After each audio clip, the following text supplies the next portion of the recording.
Hello everyone, welcome back to lecture 11 of CPC by Dhriti Dhere. In today's lecture, we will be covering part 2 of execution.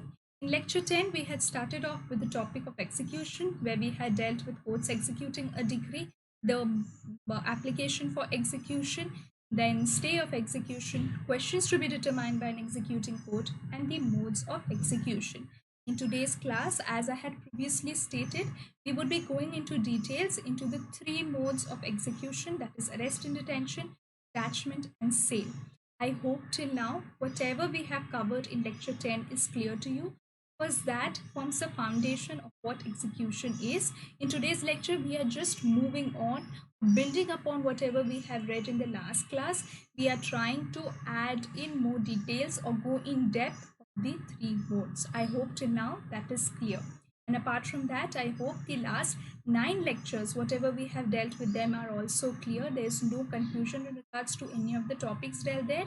If there's any confusion, any issue, any error that you want to point out, please let me know in the comments. We can deal with that in the next class. So without wasting any more time, let's move on to today's topic of arrest and detention. But however, before we go on to arrest and detention, let's try and recall what we had seen under section 51, because section 51 was that section which was telling us about the various modes of execution. So the what 5 modes have been prescribed under section 51, that is delivery, attachment and sale, attachment without sale, arrest and detention, appointment of a receiver, or any other manner as the court deems fit. In the last class, by the means of the tabular form, we had seen how various kinds of decrees will be executed. We dealt how delivery will be done. We dealt in very brief about attachment, sale, arrest, and detention also. We saw that appointing of a receiver, we'll have to read with the help of Auto 40. And then the other manners in which a court is allowing for execution. So now I hope these 5 points are, you would remember. These 5 points are very important points that you need to remember. Now let's move on to today's topic, that is arrest and detention. Now, as we already know that any of these modes, which mode do you want to ask for is the discretion of the decree holder. Then the court can see whether your demand is justified or not, and accordingly it will allow you that particular mode. So arrest and detention is also one such mode. So what are the relevant provisions in this regard? That is section 59 to 59 and rules 30 to 41. So it says that a judgment debtor may be arrested in execution when, at any hour or at any day. And what will we do after arresting such a person? That person, as soon as it is practicable, will be produced before the court. By the court, what will they do? They will either detain him in a civil prison if there is a civil prison under its jurisdiction, or in any other place if there is no such civil prison available. Now here you can contrast it with criminal law, where you see the 24 hours that has been given there, that within 24 hours the person should be produced, the accused should be produced before the magistrate. Here what has been given, as soon as practicable. Now for doing this, there are certain other provisos also that we have to see. The first thing is that if it is a dwelling house that you have to go and enter for effecting that arrest, you cannot do so before sunrise and after sunset. That is the first thing. Secondly, you will not be allowed to break any lock, etc., or break into any house unless and until the access is being denied by the judgment debtor, or you're being prevented access by someone there. After that is being done, you can be if you see that such a thing is being done, then obviously you can break in. And this breaking in is not only for the outer door. If you see that inside there is a particular room which is locked, and the officer has a feeling that the judgment debtor may be hiding here and that room is not being opened, an inner lock can also be broken in that place. Now the next thing is related to the Pardhan machine, women, etc. You always remember, whenever such a breaking in such a situation is there, whenever, whichever case there is, it is always seen that a liberty is given to the woman. First, let her withdraw, let her seclude to herself, let her take a reclusal, etc. Then only you will enter. This is, in a way, you are ensuring her dignity also. Now, another proviso is there. For example, this particular decree was for payment of money for which you have come to execute it by the means of arrest. If the judgment debtor is paying that particular amount at that time only, then you will at once release that person, because the Why were you arresting that person? You were arresting that person because you wanted to execute that decree. And now because he's paying it, the decree is automatically getting satisfied.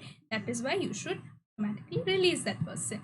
Now, there is a certain there are certain kinds of people where for whom the state government can declare a list, like they would not be liable to be arrested for execution, because if those persons are arrested in execution of a particular decrees, then what will happen, there can be danger or inconvenience to public, like they can give exemption to officers, etc., that okay, you cannot arrest an officer, that you cannot arrest an officer for execution of a decree, etc., otherwise than this procedure that I am prescribing. Now, if a judgment debtor is arrested for payment of money for execution of such a decree, when he is brought to the court, he can come here and inform that, look, I am an insolvent, and if the person is found insolvent, then he can be declared. So, for this insolvency part, you can see more details in under clauses 3 and 4 of the section 55. Now, section 56, an important section which is talking that there is a prohibition of arrest and detention of a woman in execution of decree for payment of money. So you're seeing that a woman would not be arrested in such a situation. Then section 56 is talking about the situation that now, okay, you have come here, they have asked for the mode of execution as arrest and detention for executing a decree. Now that person is arrested. Now who will look after you put that person in prison? Somebody has to give him food, etc. The government, the prison authorities will give him that. Now who will pay for that? So a subsistence allowance is fixed for the time when the JD is in detention, the judgment debtor is in detention. And how is it fixed? In accordance to the state government rules, according to what the state government has fixed certain parameters, according to that, the subsistence allowance is fixed. Now, section 58 is telling you about the detention and the release. So, if your amount is up to 5,000 rupees, your detention will not if your amount is more than 5,000 rupees, your detention will not exceed 3 months. So even if it is a 1 crore thing, then for execution you can only stay in prison for civil prison for 3 months. If it is a value of 2,000 to 5,000, it will not exceed 6 weeks. Now this person will be released before this period. For example, for executing a particular decree, a person was sent to detention in a civil prison for around 2 months.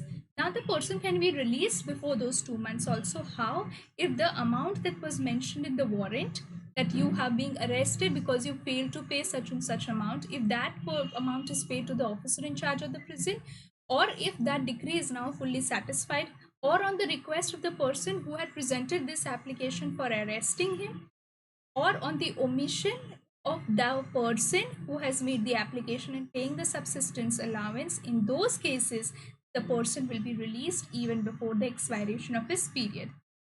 Now, if this release is on the request of the applicant or in case of satisfaction of the decree, the order of a court would be essential. Now, no order of detention obviously would be there if the amount of a decree is less than 2,000 rupees. Now, just because I have gone for a mode of execution, I was asked to pay. A decree was passed against me for payment of 1 crore rupees. I did not pay, so I was arrested, put behind bars for 3 months. I also stayed there. I thought, let's stay here for 3 months. After that, I won't have to pay. This is not that. Just because you have completed the detention period, you are not discharged for the same. However, you will not be re-arrested for that particular decree again. This is all that is there in section 58. Then what is section 59? Section 59 is talking about when you are releasing a person on grounds of illness. On those grounds, the warrants can be cancelled on serious illness, etc. If the person has been arrested, you have fallen sick, then also he can be released. Or if there's some kind of infectious or contagious disease that is there, for example, in the present situation, COVID is spreading. So on those grounds, such people can also be released. But this does not mean that once he has been released, he will cannot be taken back. They can be re-arrested again. However, it will be subject to section 58. If he has completed this period as specified in section 58, then you can't arrest him. If there is still some period left, you can obviously re-arrest him. So this was what was kept in the sections. Now let's see what is there in the rules. Now, Rule 37 is there that it is a discretionary power of the court that it can permit the judgment debtor to show cause at why he should not be detained in prison instead of directly issuing him a warrant. Rule number 38 is saying that when a warrant for arrest is there, that you go direct the JD to be brought up to court, first you have to bring him to court unless and until he has already paid the amount and the interest and any other cost. Like you have gone to arrest him, he says like, look, please don't arrest me, take all the money that I have to pay, take all the interest, cost, amount, etc. In that case, you do not need to produce him before the court. Now, what is rule number 39 saying? Rule number 39 is telling us about the subsistence allowance, that no arrest will happen unless and until the decree holder has paid the subsistence allowance that the judge is feeling would be sufficient for the judgment debtor's subsistence. Now, from the time of arrest till the time that person is brought to court. So, firstly, you have to show that from the time he has been arrested till the time he has been brought to the court, till this time you have to pay for his subsistence. Otherwise, there will be no arrest. Now, when this judgment debtor is committed to prison, in that case, the court will fix the subsistence allowance in accordance to section 57, where the state government has made the rules and fix the parameters. If there is no such parameters made by the state government, then the court will do whatever it deems fit in that situation. And how will this amount be paid? It is a monthly amount. And here, whatever sums the decree holder is given, it will be taken as costs in the suit. Then what is Rule 40? Now what happens is when a judgment debtor, you saw that the court has a discretion to call him for show cause if he has appeared under section 37, or when he has come to court after he has been brought to court after he has been arrested in execution for payment of money. Court will proceed first, he'll hear the decree holder, then he'll hear his evidence, and here it is mandatory that the judgment debtor will be given an opportunity to show cause. Now all these inquiries here pending, like for example this hearing could not be concluded in one time, so what the judgment debtor can do, may at courts the judgment debtor can be either detained in prison or in the custody of an officer of a court, or can be released on furnishing some surety. Now when this conclusion of inquiry is done and the court will make order that no, this person needs to be detained, then all the subject to all the other provisions that we have dealt here, before making an arrest, the court will allow him to be in the custody of an officer of court for not more than 15 days, or he'll release him on giving furnishing certain security. For what reason? Given an opportunity that you can, I'm giving you 15 days, not more than 15 days, but in this time you find, go whatever you want to do to try and satisfy the decree. Now if he is not able to do so, doesn't mean that just because he was released under Rule 40 he cannot be rearrested. He can obviously be arrested. Now there are certain provisions which are dealing with who cannot be arrested. We'll deal that in like last week, there are exemptions, etc. So women cannot be arrested, as we had seen there. Judicial officers while they are returning or presiding in courts, parties, pleaders, muktas, revenue agents, etc. While they are going to or returning from court, they cannot be arrested. Members of legislative bodies, persons whose arrest the state government feels is going to cause an inconvenience to public, they cannot be arrested. Where the judgment amount, where the decree amount is below 2,000 rupees, obviously they cannot be arrested. And again, like any other thing, remember, arrest is quite a strong measure. So whenever the court is going for the mode of arrest, you always record its reason that why the same has been allowed. So this was all about arrest and detention. So let's go and recap it once before we'll move on to the next topic. So what did we see here? We first saw what were the provisions, 55 to 59, rules 30 to 41. 59, we saw how you can arrest, what time you can arrest, how you will enter a house, can you break a lock or not, what due regard should be given to a pardanishing woman, what are some state government can draw a list of persons who cannot be arrested if it is for payment of money. And then if there's some he is found to be insolvent, then how will you deal with that? That is section 55. 56 is that a woman cannot be arrested for execution of a decree for payment of money. 57 is talking about your subsistence allowance. 58 is talking about the two first important thing, if the amount is more than 5,000 rupees, maximum period is 3 months. 1,000 to 5,000 rupees, maximum period 6 months. Now what are the certain situations when the release can happen even before that time? And the two situations where the court's order would be required for releasing that person before the time. For less than 2,000 rupees, there cannot be any detention, just because Just because you have completed the detention period does not mean you cannot. It does not mean that you are now discharged of the debt. You just cannot be rearrested for the same. Then we saw the grounds when you release on the grounds of illness, etc. Then we saw the rules. 37, we saw that here the court, instead of directly issuing a warrant, can also issue a show cause first. Now, when on 38, when he is first brought to the court, he's talking about first bringing up to the court. When you arrest him, please bring him to the court. 39 is talking about the subsistence allowance. If you are not doing so, first you have to pay from the time of arrest to production to the court. First pay that, only then anything else will be done. If you have paid that, the court feels yes, now he needs to be detained, then another subsistence allowance will be paid, which would be in accordance paid monthly. Now 40 happens. 40 happens when he has appeared on a notice or when he has been brought before the court. Obviously, the court will hear him, take his evidence, and also hear the judgment letter. He'll give him time to show cause, etc. Here, he can be detained in custody or released, etc. Here, time may also be given for not more than 15 days to ensure the satisfaction of the decree. And then we see saw who cannot be arrested, and that recording of reasons why arrest has been allowed is also important. So this was all about arrest and detention. I hope that is clear. Let's try and move on to attachment and of property. Here we have to see, we'll be seeing attachment and sale, because we had seen in section 51 there are two types of attachment and sale, and attachment without sale.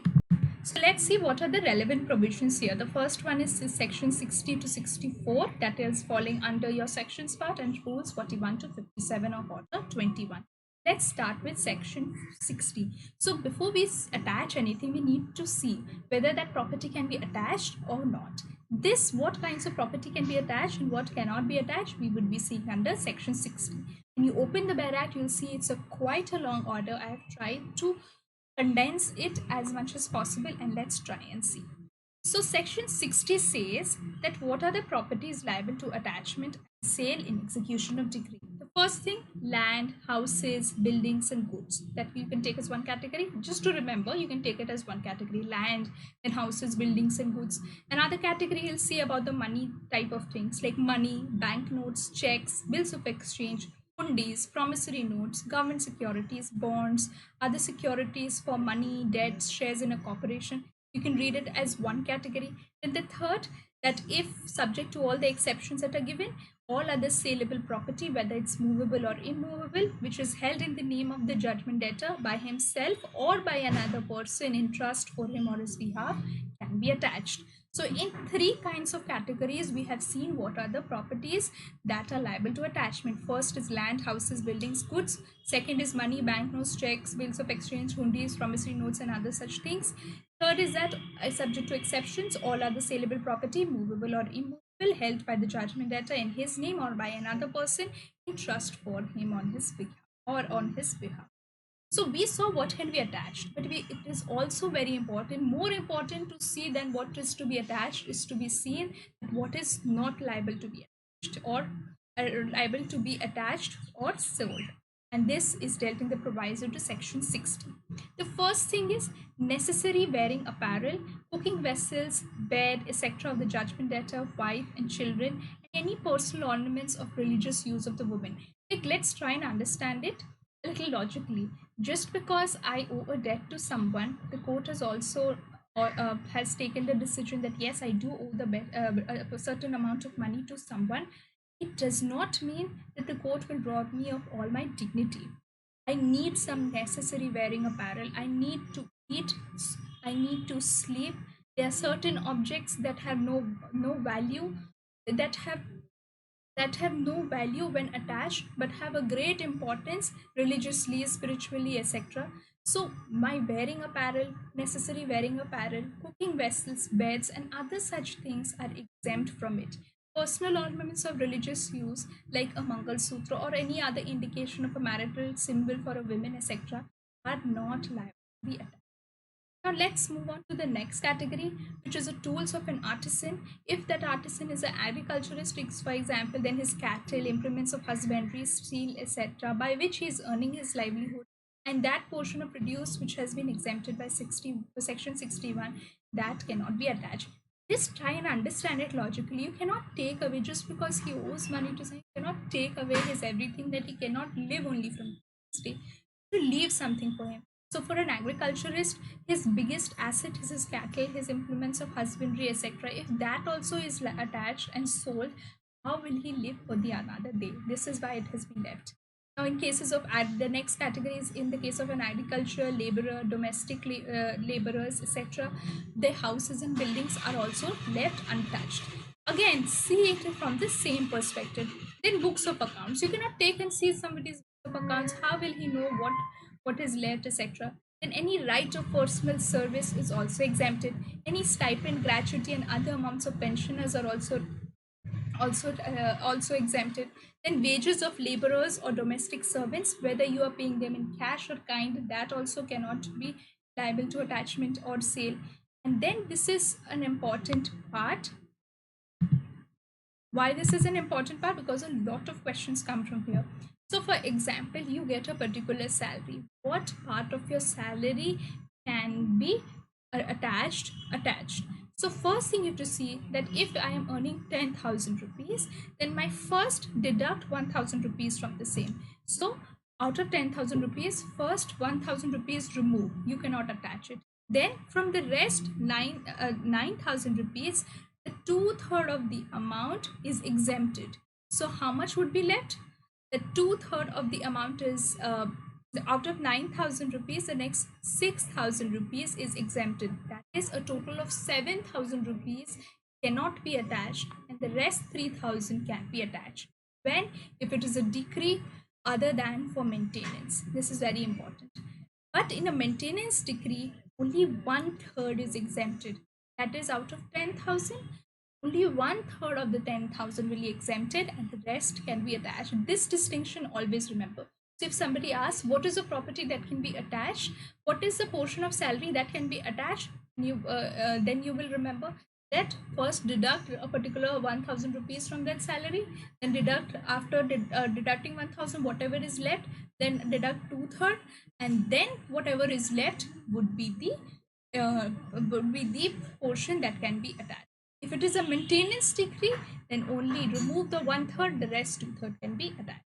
Then another situation is where pay and allowances of Navy, Air Force, or Army people are not liable to be attached. Deposits under Provident Fund, policies of insurance of life, etc., are not liable to be attached. Interest of a lessee of a residential building is not liable to be attached. Allowance to servant of government, railway authority, local authorities can be declared as exempted, or any other subsistence allowance or grant that has been given to any servant under suspension or any government servant under suspension, or if there is an expectancy of succession by survivorship or a merely contingent or possible right of interest, obviously that is also not liable to be attached. A right of future maintenance is also not liable to be attached. If there is any allowance that has been declared so by Indian law, or if the government debtor is liable for paying land revenue, any movable property which is exempt for sale for recovery of an arrear of such a revenue is also not. So under section 60, we saw various types of things which cannot be attached. Always try to look from the logical part of it, then it will be easier for you to remember also. In this section, when you see the whereat, you can go through the explanations, etc. One very important thing is that we know that people can enter into all kinds of contract, but there are certain kinds of contracts, section 23 Contract Act, etc., if you can remember, there's some kinds of contracts are declared as void. Here, if any person has tried to waive off the benefit of the exemptions that he gets because of this section, any agreement that has been entered right here where he's agreeing to waive off his exemptions, that would be void. And however, there can be no exemptions of houses and other buildings attached from attachment of sale in execution of decree for rent, any house or building site of a land. I hope section 60 is clear. Section 60, you read it in two parts. First, see what are the properties that can be attached, and then see what are the properties cannot be attached. Always remember the salary part. That is a very important portion from which a lot of times questions do come. Section 61, if we see, is about partial exemption of agricultural produce where the state government by special or general order for a particular class of people, agriculturists, or the entire agriculturists can do the same. Now, section So under section 62, what we are seeing, if you have to seize certain property from a dwelling house, then obviously do not enter the dwelling house after sunrise or sunset or before sunrise. Now, unless don't break into that house unless some resistance is being given, and obviously give due regard to the Pardanashi rule, follow all those provisions. Section 63 is telling about the situation when the same property is subject to execution of decrees by given by several courts. In that situation, the higher grade court will be first who would be competent to receive or realize from that property and will be competent to determine any claim or objection to such an attachment. If there is no difference in the grade of the courts that under whose decrees it is subject to, whoever did it for attached first would be taken. But this does not invalidate any proceeding that was taken by a court in executing any of the decrees, but it does not include an order which allows a decree holder who has purchased the property at a sale headed execution to set off an extent of is made by him. Now, section 64 is talking about private alienation of property, where if a particular property has already been attached and after that you're trying to privately alienate them by the means of voluntary transfer or any other thing, then it will be void. But it is not applicable if this was done pursuant to any contract, etc., for such transfer or delivery which was entered into or registered before such attachment was made.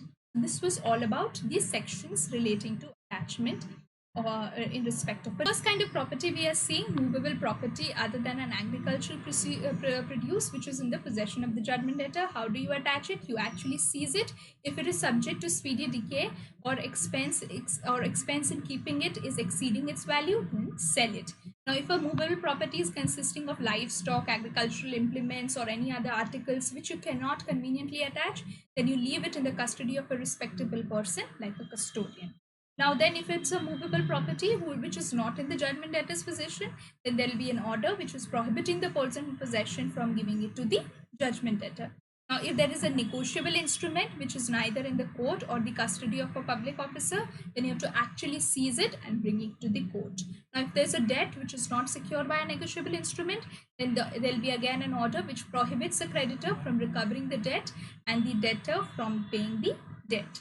Now, if there is a share in a capital of a corporation, then the order will be prohibiting the person whose name same stands from transferring the same or from receiving dividend out of it.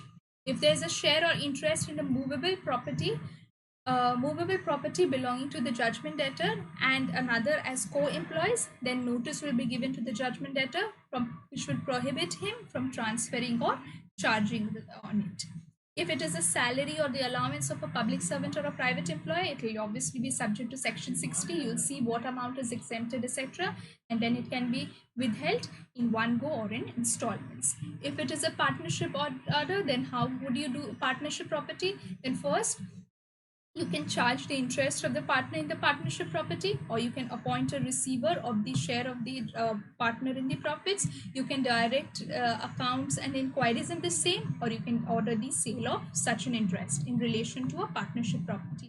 Now, if it is a property in custody of a court or a court officer, you'll notice to such a court or court officer requesting him that at any interest or dividend that is coming out of it will be held by it subject to the order of this court. So if it is a decree for payment of money or sale and enforcement of a mortgage of sale which was passed by the court executing a decree or passed by another court, by any order of such a court, by issuing a notice to such a court requesting it to stay the execution thereof, or issuing a notice to the decree holder to prohibit him from transferring or charging in any way on of it, or to the executing court from executing it unless until such notice is cancelled, and also in a decree which is there other than those that has been mentioned above.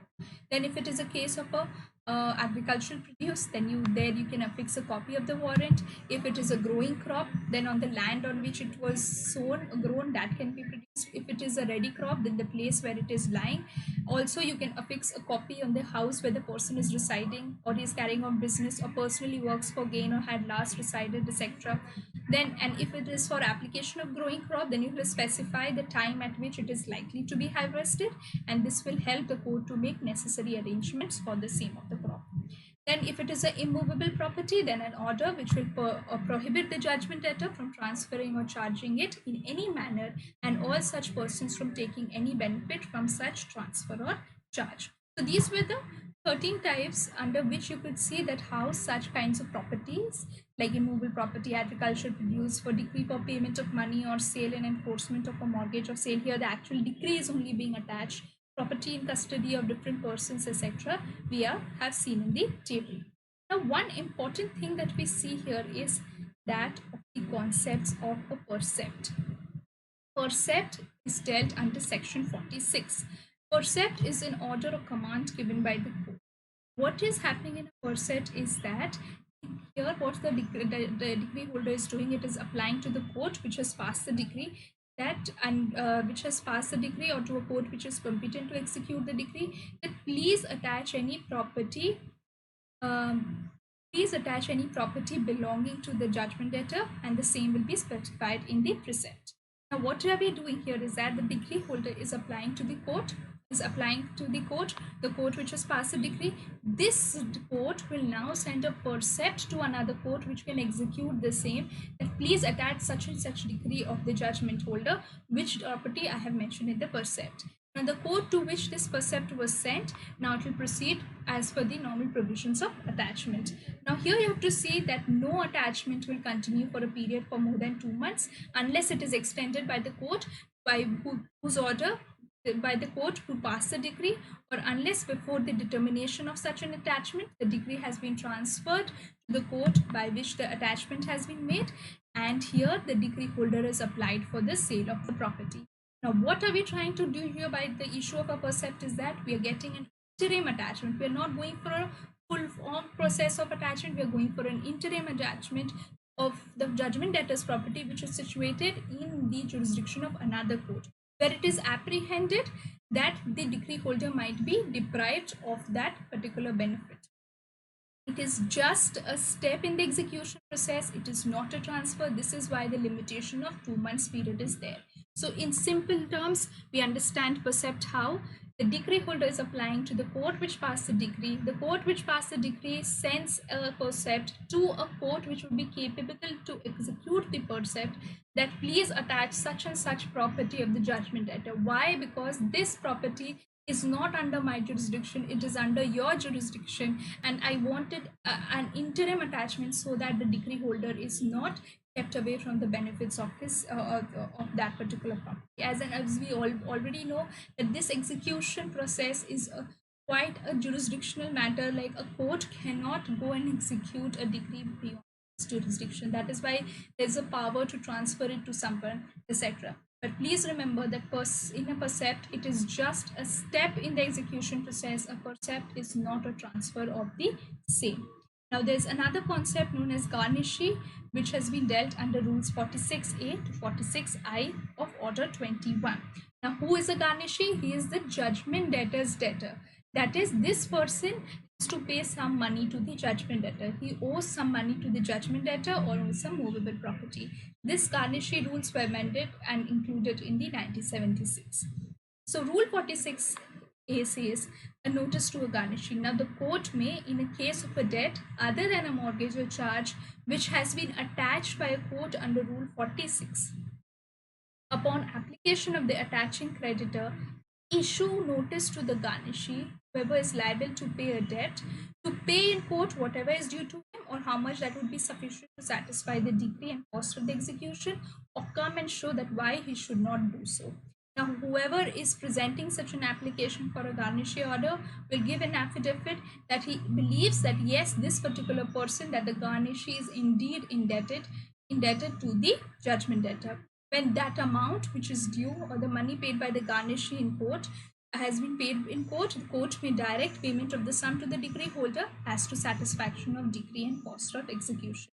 Then Rule 46B is saying, like, if this garnishee is not appearing, or if he has not paid in court, he's not show causing event, court may order compliance of the terms of the notice and execution will be ordered against him as if he was the judgment debtor only. It will be taken against him only, as if the decree was against him only.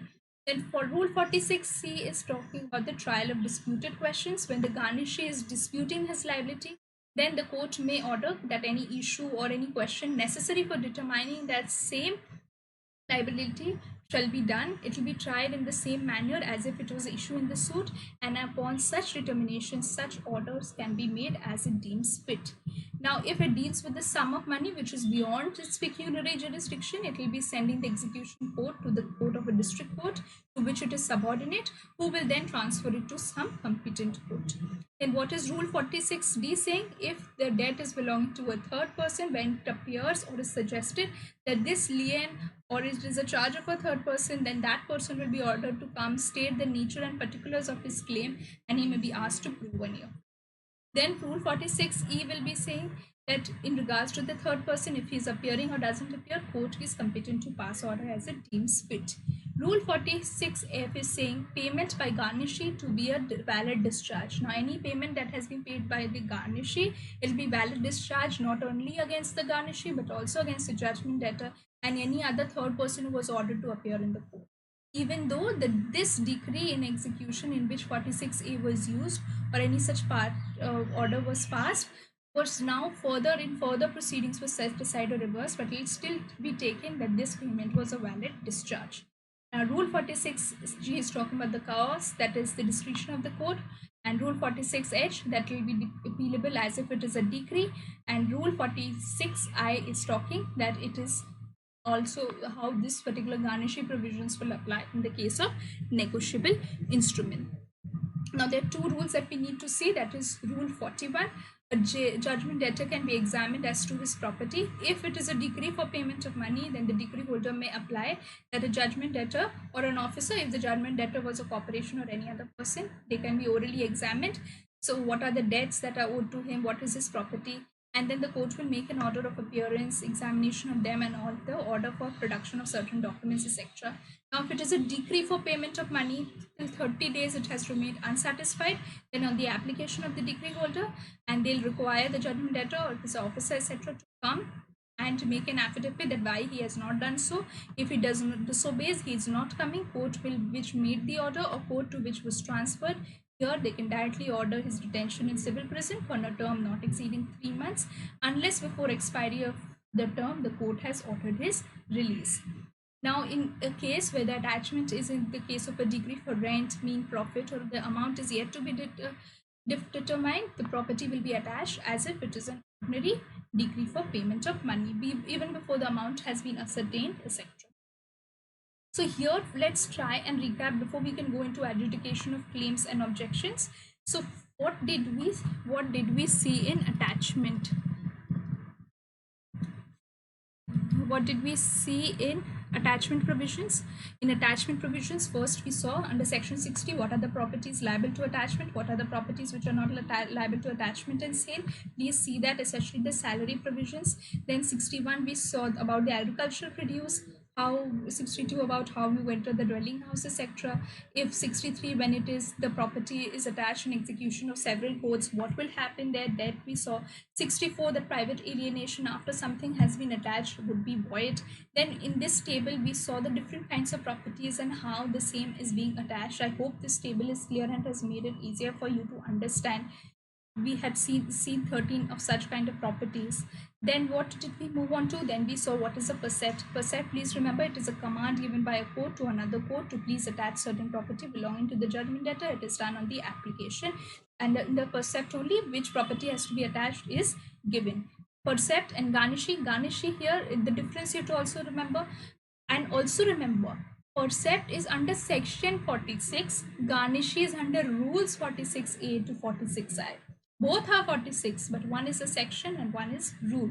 Garnishee is who? Is a person who is liable to the judgment debtor for a debt or a movable property. Then under 46A to I, we have seen the various provisions relating to a garnishee. And then we saw rules 41, that how you can call that person and examine him in respect of his property. You can ask him to come and you'll be orally examining him, or you can ask him to produce his books, documents, etc. If there's a decree of payment of money, 30 days unsatisfied, he has been called to court, he disobeys it, then he can also be sent to civil prison unless the court is writing his release. And rule 42 is saying if it is a case of a decree for rent, mean profit, amount to be determined, to attach it as if it is an ordinary decree of payment even before the amount has been ascertained. Now let's move on to adjudication of claims and objections. So what are we talking here about? Like, obviously, let's try and understand. If there's an order for attachment of a certain property, it is not always it will not always be the case that whatever property is being attached is solely of the judgment debtor. There might be other people who are also having an interest in the property, or maybe the judgment debtor just shown that this is my property, but in reality that is not the same. Then that situation, something must be there to deal with that situation. That is why we would now deal with adjudication of claims and objections. Now, this till 1976, these claims and objections were dealt summarily. It was very limited, and you could institute a fresh suit if you had any claim and objection relating to attachment. Now, we have made certain amendments, and now we deal it here. The rules 58 to 63 are the relevant rules here, but 60 to 63 have been repealed. Let's see what is there in Rule 58. Rule 58 states that if there is any adjudication of claim or objection relating to attachment of property on the grounds that such a property is not liable for attachment, the court will only adjudicate upon it. Proviso: this no any claim objection will be entertained where before the claim and objection the property was already sold, or the court considers that the claim objection was unnecessarily just trying to delay this provision. Now, any question, including question to right, interest, title in the property between the representatives of the parties, which is relevant to the adjudication of the claim of objection, will be determined by the same court dealing with the claim of objection, and not there is no need of a separate suit. Now, what can the court do in such a situation? It will either allow the claim and release the property wholly or partly from attachment, or disallow the same, or continue it subject to certain mortgage, charge, or any other interest in the favor of such persons, or any other order as it deems fit. Now, whatever order is coming out here is also appealable as a decree. Now, if there is any claim or objection which has been preferred, and you're seeing above in the proviso, on those grounds it has been refused, a party can institute a right to establish his right, by which he is claiming any property.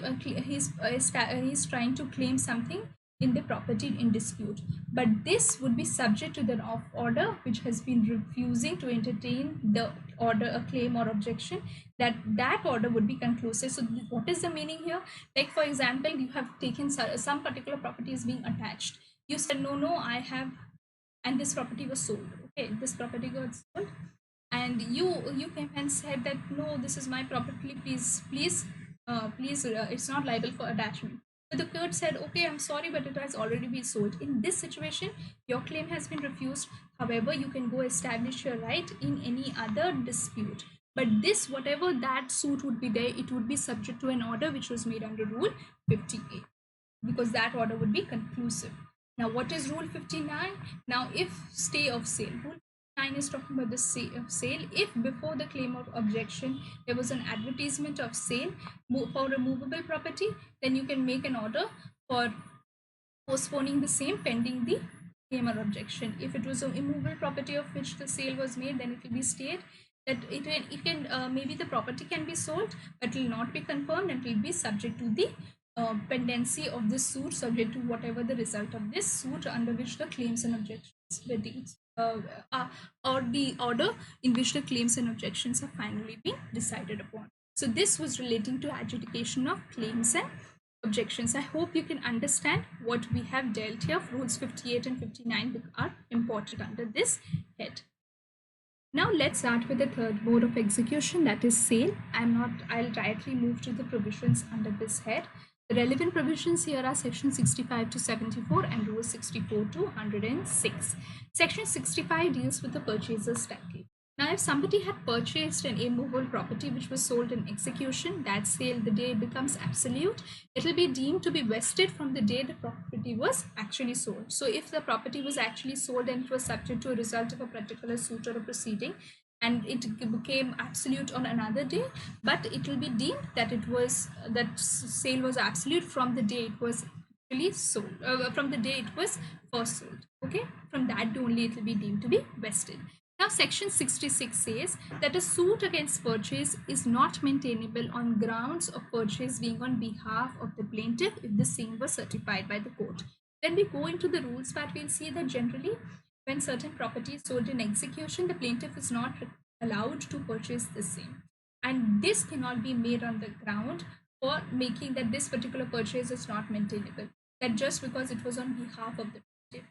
If this particular thing was already certified by the court. Now, however, nothing is barring a suit to obtain the declaration that the name of any purchaser who was certified was inserted in a certificate fraudulently or was without the consent of the real purchaser, or it interferes with the right of a third person to proceed against the property although it was ostensibly sold to a certified purchaser, on the ground that it is liable to satisfy a claim of such third person against the real owner.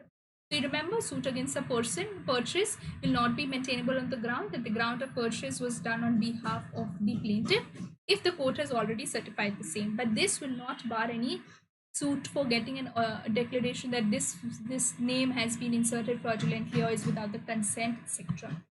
Then we see section 67. Section 67 talks about the power of the state government, where it can make rules as to the sale of land in execution for the payment of money. These are the only 3 sections that are there, but all the other sections have already been repealed.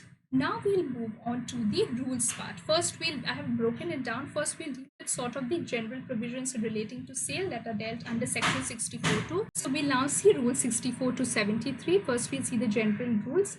Rule 64 is saying obviously the court has power to order any attached property to be sold, and whatever proceeds that will come out of it will be given to the person entitled so that it can be satisfy that particular decree. The sale can be in whole or in part to satisfy the decree, and the proceeds in part or whole will be given to the party entitled. Rule 65 is telling us who will conduct this sale, how would it be made. It will be conducted by an officer of a court or any other person who is appointed on his behalf, and it will be done in a public auction. Rule 66 is saying how will we do it in a public auction. There will be a proclamation of sale by public auction. So whenever there is such a thing ordered, the court shall cause that a proclamation of the same is made in the language of the court. Now, when this proclamation will be made, it will be made after a notice has been given both to the judgment debtor and the decree holder. It will state when it will take place, at what place such an auction will happen. All other details that are able to will help you to identify the property will be given. If it is a part of property, it will tell it is a part of property. What is the revenue assessed on this same? If it is a revenue paying to the government, if there is any encumbrance to which the property is liable, what is the amount for which the sale is being done, and all other material things that the court feels is required to judge the nature or the value of the property. Now, if a notice was given unto the judgment debtor under Rule 54 by an order, then here no notice is necessary. Now, however, this does not mean that the court will now put down an estimate of, okay, this property seems to be estimated of 1 crore value, etc. Here, this estimate can otherwise be included if the judgment debtor or the decree holder or any of the parties or both of the parties have come together and given an estimate of the property. The court will not enter into the estimation process. Now, every application, if it has been given for sale that sale should take place, it should be signed and verified in the same manner as a pleading is verified and signed. And so far as to know, so far as they are known to that person and can be ascertained by whoever the person is making the. Then court can also summon any person to ascertain whatever matters have been specified in the proclamation, and they may examine him or maybe ask him to the document. So when you're applying for sale, you will obviously put an affidavit, you'll give all details, what are the details relating to the property, etc. At some point the court feels some kind of a misunderstanding, can also call a third person to verify the same. Rule number 67 is talking about how such a proclamation will be made. It will be made in the same manner as Rule 54(2). Please go back and see 54(2), and it can also be published in the official gazette, local newspaper, or both, if the court directs, and the cost of the same will also be taken as cost of the same. Now, if you have divided the property as lots, it's not necessary that for each lot you will go for a fresh proclamation. One proclamation is enough unless the court thinks otherwise. Rule 68 is talking about time of sale, except for the property which is mentioned in 43 proviso. No sale will be done without the consent of the judgment debtor, at least with 15 days without the consent of the judgment debtor. So if you are ordering a sale of a moved property, wait for 15 days, moved property 7 days from the date of affixation of proclamation in a court. Before that, you will obviously need to take the consent of the judgment debtor. What is Rule 69 saying? Adjournment or stoppage of sale. Court may, in its discretion, adjourn a particular sale to a specified day or hour, and the officer conducting the sale can also do so. It is his discretion. He'll record his reason in writing. Now, this sale or is being made within the precincts of the courthouse, etc., then no adjournment will be done without the court's permission. Now, if any adjournment is done, it goes beyond 30 days, then a fresh proclamation will be needed unless a judgment debtor is consenting to its waiver. Now, every sale has to be stopped if before the dot is knocked off, debt and costs including the cost of the sale are to be paid. Like before it is knocked off, you have to first show that it has been paid to his satisfaction, etc., and the same has to be paid to the court that has ordered this sale. Rule number 71 is talking about that a defaulting purchaser is answerable for a loss on a resale. Here you'll see the provision, and just trying to give you a short thing is that, for example, I had purchased certain property in sale, I bid for it and I have gotten it, I've given some amount but I failed to pay the entire amount. So now because I did not give, the sale becomes void. Now what there might be certain loss that has occurred to the property. For example, it was a lot of crops. I bought it on this day, it was fresh as ever, but I did not pay the full amount, so the sale becomes void. Now it has to be sold on the other day. There's a fall in the value of the property. Now this fall in the value of the property, there's some loss. This will be answerable by the defaulting purchaser. Then Rule 72 is talking about that the decree holder will not bid or buy property without permission. He is purchasing with permission. The purchase amount and the money due on the decree subject to Section 73 can be set off against each other, and the court may enter a satisfaction of the decree in part or in the whole. If he is taking no permission and purchasing himself or etc., or the court may, on the application of the judgment debtor, if he thinks fit, will set aside the sale and the cost of order etc., or any deficiency in price that will be occurring of the resale will have to be paid by the decree holder. Section Rule number 72 is telling you the situation. If certain property is being sold in execution, the decree holder does not have a right to participate in that sale. If he is participating, he has to take permission. If he is not taking permission, the judgment debtor can apply and get it set aside. If he is taking permission, then there it can be set off. The purchase money and the amount due on the decree can, maybe if the court thinks fit, can be set off. Then Rule 72A, there you can see when in a situation that a mortgagee is also not at a bid at sale, cannot bid at a sale without the leave of the court. And 73 is talking about the restriction on directly or indirectly bidding or purchase by officers who have any connection with any kind of a sale. Then next we see that this was the general provisions. Now let's move on to the specific provisions relating to movable property. Rule 74 to 81. Rule 74 I've tried to put down in one line only. Rule 74 says that if it is a sale of an agricultural produce, in short, nearest to the place of origin of that agricultural produce, sale will be done. 75 is special provisions relating to growing crops. 76 is talking about if it is a negotiable instrument or a sale in a corporation, then instead of going for a public auction, you will go it through a broker. Rule 77 is talking about sale of by public auction of a movable property. The price has to be paid at time of the sale or as soon as possible as the person is directing. If you are not paying so, the property will be withheld, and after payment, a receipt of the same will be given and the sale will become absolute. You can see it in detail also. Section 71 is saying that irregularity not to vitiate a sale, but any person who has been injured by such an irregularity may sue for compensation or recovery of the specified property and compensation for default. Now, how will a delivery of a movable property, debts and shares be done? You'll actually seize it and then deliver it to the purchaser. If it is in possession of any other person other than the judgment debtor, it will give that notice to that person in possession that you are not allowed to give it to any other person except the purchaser. If it is a debt not secured by a negotiable instrument, you will give another order prohibiting the creditor from receiving the debt or any other interest thereon, and the debtor from paying it to any other person other than the purchaser.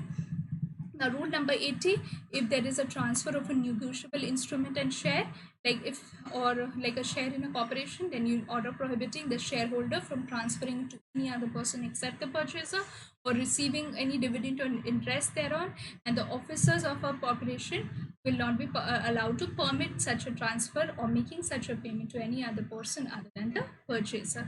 And if it is a negotiable instrument or a share, you'll by executing a document or making an endorsement in the prescribed form in the favor of the purchaser. And rule number 81 is that if it is vesting order in case of any other property than above described, by an order that such and such property will now be vested in the purchaser. This was in relation to movable property.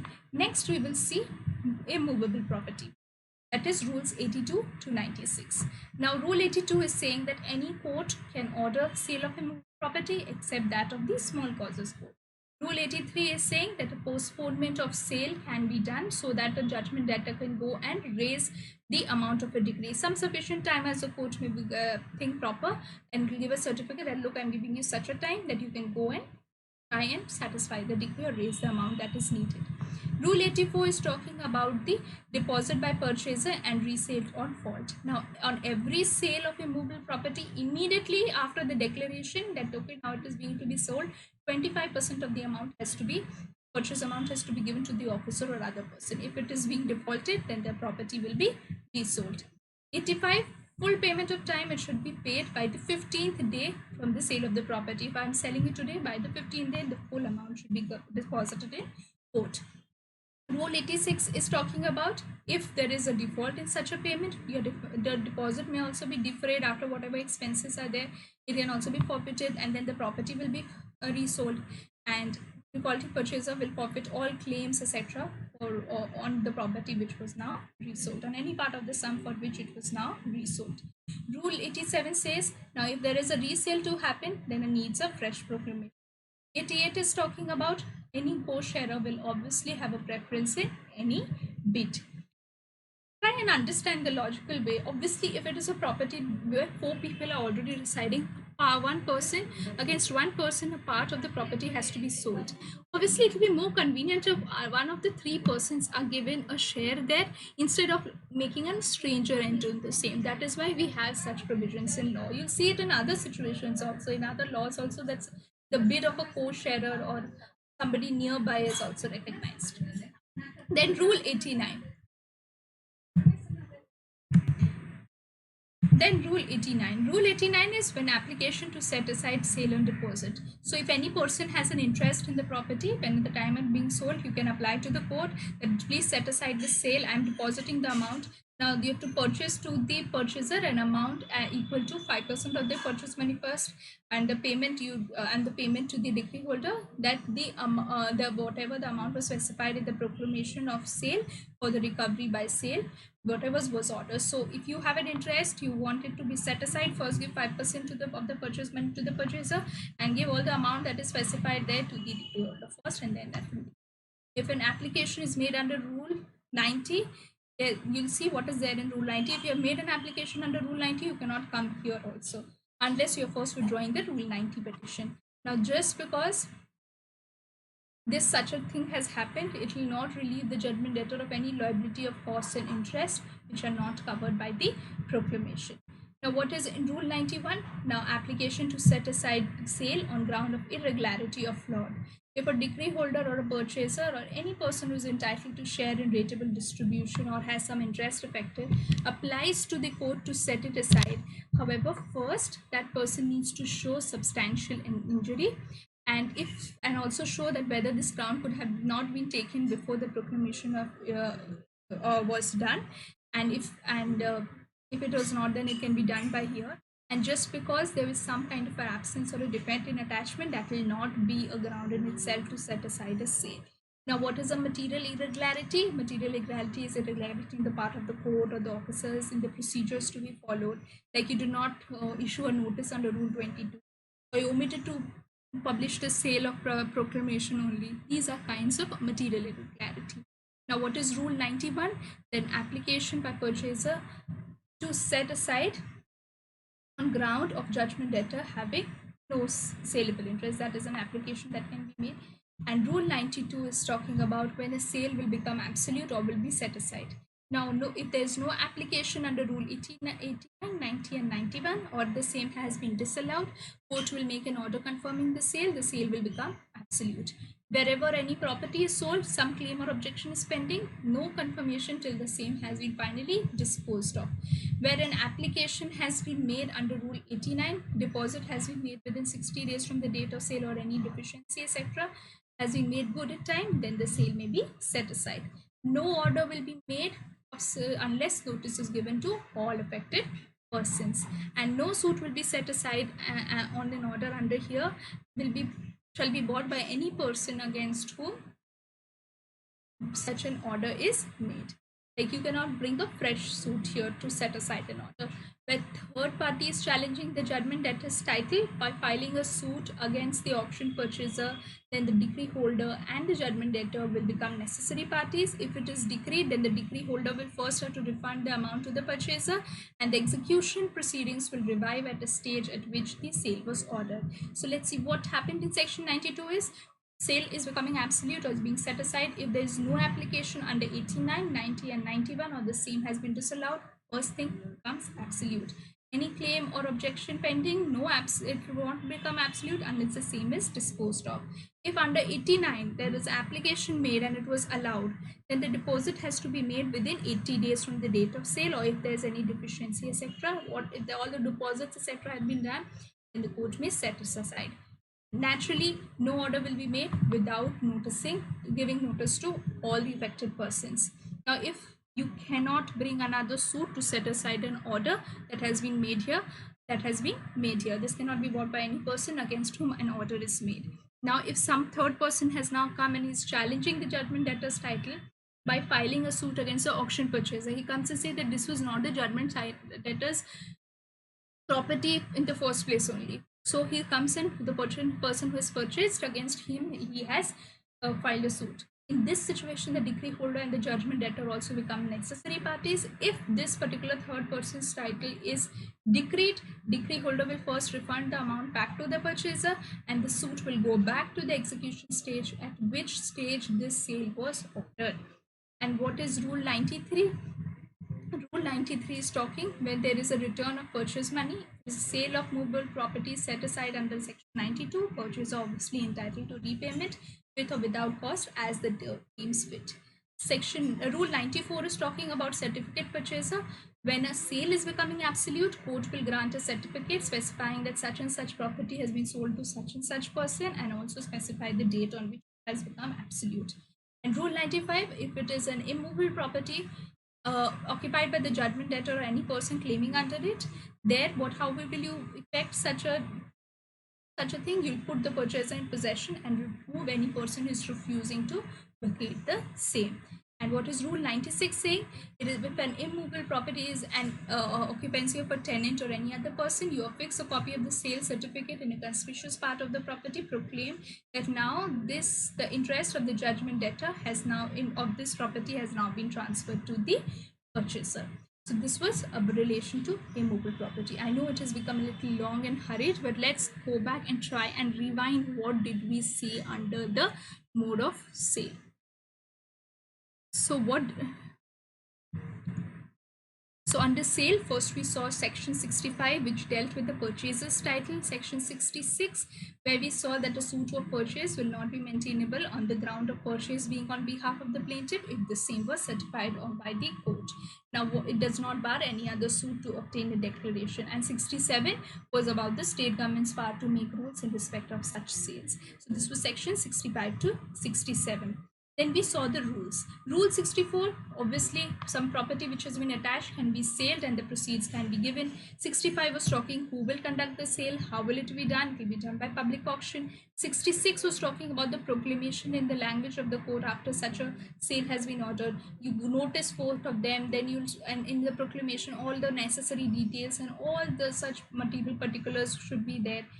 And no estimation of the value of the property will be done by the court. That value of the property will only be done, included in the proclamation if it is given by either or both of the parties.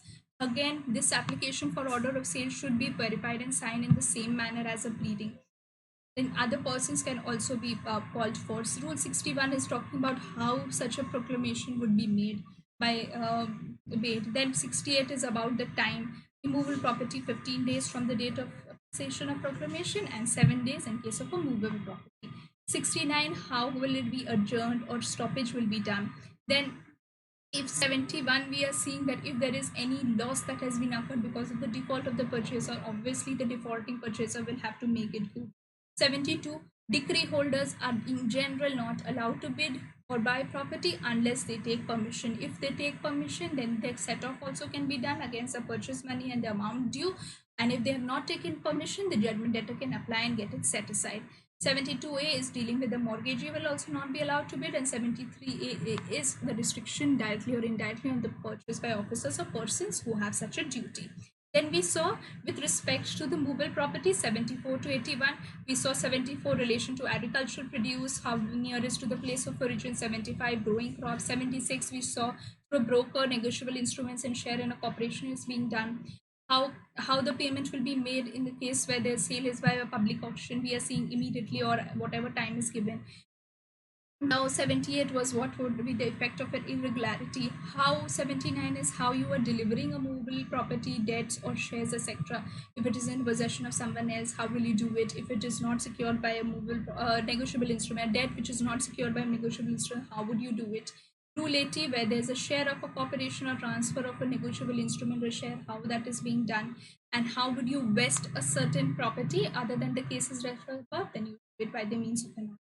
Then we saw rules 82 to 96 dealing with sale of immovable property. 82, other than small causes, any kind of court can order a sale. 83, where you can give time to the judgment that you can postpone the sale so that he can raise the money. Then 84 is talking about how you would what is the deposit amount that has to be taken. 85 is time when you have to fully pay the same. 86 is talking what happens if you are defaulting on the same. 87, that if there is a resale being ordered, new proclamation needed. 88 is the bid of the preference of the co-sharer is being seen there. 89, we are seeing application to set aside the sale on deposit. Then we saw if there's an irregularity of fraud or on any part, then on wire grounds how the sale will be set aside. 91, there can be an application by the purchaser on the ground that the judgment debtor has no interest. 92 is talking when the sale will become absolute and in what situations sales can be set aside. Then 93, obviously if there's some situation, then which cases a refund of money will take place. So 94 is talking about the certificate purchaser. 95 is talking about when the immovable property, how will you give effect to it when it is occupied by the judgment debtor or any other person. 96, by if it's occupied by a tenant or any other person. This was in relation to sale. Now next what we'll see is how distribution of asset is being done. Here there is only one section, that is. So what does section 73 say? So if there's a proceeds of execution sale which has to be ratably distributed among decree holders where the assets are being held by the court, or if there are more persons than one, then before the receipt of the assets are done, you can apply to the court for the execution of decree for payment of money against, and then it is against the same judgment debtor and they have not obtained any satisfaction, therefore that the assets after deduction of the cost of realization etc. would be ratably distributed amongst all such persons. Now if it is subject, proviso says that if it is subject to any mortgage or charge etc., the mortgagee or the encumbrancer will not be entitled to surplus arising out of the sale if the property is sold in execution. If the property is sold subject to mortgage or charge, now with the mortgagee's or the encumbrancer's consent, the sale of the property can be ordered free from the mortgage or charge, but giving the interest, the same interest that the mortgagor or the encumbrancer had in the property, which was had in the property. Then if it is an immovable property sold in execution for discharge of an encumbrancer, the proceeds will first, how will you discharge an encumbrancer? First you defray the expenses of the sale, then you discharge the amount which is due under the decree, then any other interest on principal monies etc. Then ratably distribute amongst all those persons who have applied from before, and if there are any other assets liable to be relatively distributed under this section, are paid to the person not entitled to pay the same, then that person will be required to refund the same. This particular section will however not affect the right of the government. So we'll now see resistance to execution. The relevant section here is section 74. Now see, if the court is feeling that the holder of a decree that for a possession of a immovable property or a purchaser of an immovable property which has been sold in execution, now that is being restricted, there's some restriction or some kind of obstruction is being made by a judgment debtor or some any other person, or the resistance was being done without any sufficient cause, then what will the court do? On the instance of the decree holder or such a purchaser, he may order the judgment debtor or such other person may be detained in civil prison for a term which may extend to 30 days, and it may also further direct that the decree holder or such a purchaser may be put in possession. Now we see the rules. Rule 97. Rule 97 is saying that if any kind of restriction or obstruction is being made, please come to the court and complain about the same. The court will adjudicate upon. Rule 98 is saying that after the questions are referred to in section 101 and all of those questions are determined, then the court, in accordance with such a determination, will make an order allowing or directing the applicant to be put in possession or dismiss the application or pass any order as it deems fit. Then if such a determination, the court has come to the conclusion that indeed such an obstruction was without any just cause and it was just done by the judgment debtor or some other person on his instigation or on behalf of any transferee, where this transfer were made during the pendency of the suit or execution, then it will direct that the applicant, the court will direct that the applicant is first put in possession of the property, and if this or this again, even after such an order, there's again resistance going on, then the person can be ordered to be put in prison or civil prison for a term extending to 30 days. Now, if there is a dispossession by the decree holder or the purchaser, when any other person other than the judgment debtor is dispossessed of immovable property by the decree holder or the purchaser, then they can also come for an application complaining about the same. Now, if there was, like for example, I have given you a property, there were other people also staying there, and now this decree holder that who has bought the property or the purchaser property has dispossessed them also, they can also come and same, and the court will adjudicate upon. And Rule 100 is saying that when such an adjudication is made, that dispossession has been done, the court may either allow and direct his possession or dismiss the same or give any other order. Now, Rule 101 are talking about the questions to be determined here. So, all questions including right, title, or interest which is arising between the parties in an application under Rule 97 or 99 will be determined by the same court which is the application. Here no separate suit will be done, and this court will be deemed to have jurisdiction over all such matters. Rule 102 is saying that if there is a transferee who had bought the property during the pendency of the litigation, these rules will not be applicable there. Rule 103 is saying that orders will given here would be treated as decrees, whichever orders under Rule 98 and 100 is given. Rule 104 is saying that order under Rule 101 or 103 would be subject to the result of a pending suit.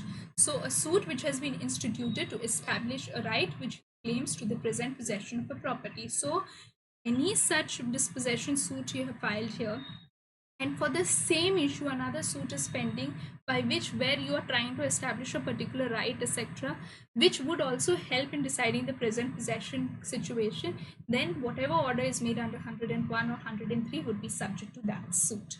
And 105 is talking about hearing of application. Obviously, court can fix a date of hearing where the application is being made. If the application is not appearing, then the same will be dismissed. If the opposite party to whom notice was issued and he did not appear, then obviously can go for ex parte. An application also includes claim and objections under Rule 58. And Rule 106 is saying what? That an ex parte order can be set aside under 105.3. If ex parte under 105.3 or Rule 32.1, you apply to the court so sufficient cause that while you could not appear, court can set aside with or without cause and fix a new date of hearing. Now, this order obviously cannot be made by giving notice to other side, and this application has to be made within 30 days from the ex parte order. And if no notice was served to the other party within 30 days from the date that person got the knowledge of the order. So this was about resistance to execution. Let's just now recap a little bit about distribution of assets and that. So distribution of assets, understanding that is only a rule of procedure, it is not creating any substantial rights, etc. Section 73 is talking about here where the assets are being held by the court, more than one persons are there. Before the receipt of assets, they are applying to the court for execution of a decree. What kind of a decree? Payment of money decree against the same judgment debtor, and they have not obtained satisfaction. So after deducting the cost of realization, those assets would be ratably distributed amongst these persons. If the property is subject to mortgage or charge, the mortgager or the encumbrancer will not be entitled to surplus arising out of the sale if the property is sold in execution. Now, if this property is sold subject to it, and the court may take that person, the mortgagor or the encumbrancer's consent and order that such a property will be sold free of the same, but that person will get the same interest that the mortgagor or the encumbrancer has.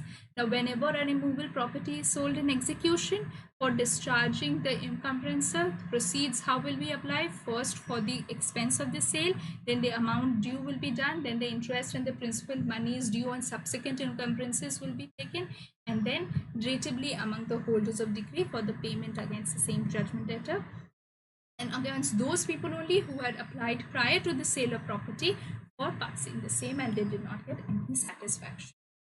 Now, we saw resistance to execution. We saw section 74 that if you are, which is resistance to execution, what sense? That you are not being allowed to possess that property, that immovable property. So if there's any restriction or obstruction, then you can come here. If you can show that the resistance was without any sufficient cause, then here a detention may also be ordered and the person can also be put in. And the person who had the applicant or the that is a decree holder or the person can be put in possession. Then rules 97 we saw that you can come to the court. 98 we saw that for the questions under 101 and after determination either you're put in possession, your application is dismissed, or any other order is there. If it was with just cause, the sector first it'd be direct, that is possession is given. You're still resisting, and then you can be sent to a civil prison. And if the decree holder and the purchaser who only dispossessed someone of a property, of an immovable property, then that person can also come here. Then rule 100 is saying that what you can do, you can put in possession, dismiss, or pass any other order. 101 is talking about the questions to be determined. 102 says that it is not applicable for a transferency transfer which was made during the pendency of the litigation. 103 is talking about the orders under 98 and 100 to be deemed as decree. 104 is talking about how it will be subject to the result of a pending suit where such right is tried to be established, etc. Then 105, how the hearing will be done, and 106 is setting aside of an ex parte order. So with this, we now come to the end of execution. We have covered the entire execution, all the rules, etc. that I felt essential to understand. Please try and remember at least the section numbers. Please try and remember the subheadings. When you read it on your own, you'll be able to identify, okay, this is important, this is an important part, this is a more important part than this one. Try and remember those section numbers, etc. Please try and remember the basic concepts, that even if you forget about the rules, you would know that what has to be done in that situation. And I hope till now there are no doubts. If there are any doubts, please let me know. That's a sincere request. I will try to cover it in the next lecture, because with this we have come and completed around 99% of the CPC. There's the one more lecture where we will do with the miscellaneous topics that have been left, like caveat, restitution, transfer of cases, etc. And some more little tiny topics here and there. So if you have any doubts, please let me know. We can, and I sincerely hope till now you have no such doubts. You have been liking this series. And so with this is all for today. I hope the concept of execution is clear to you.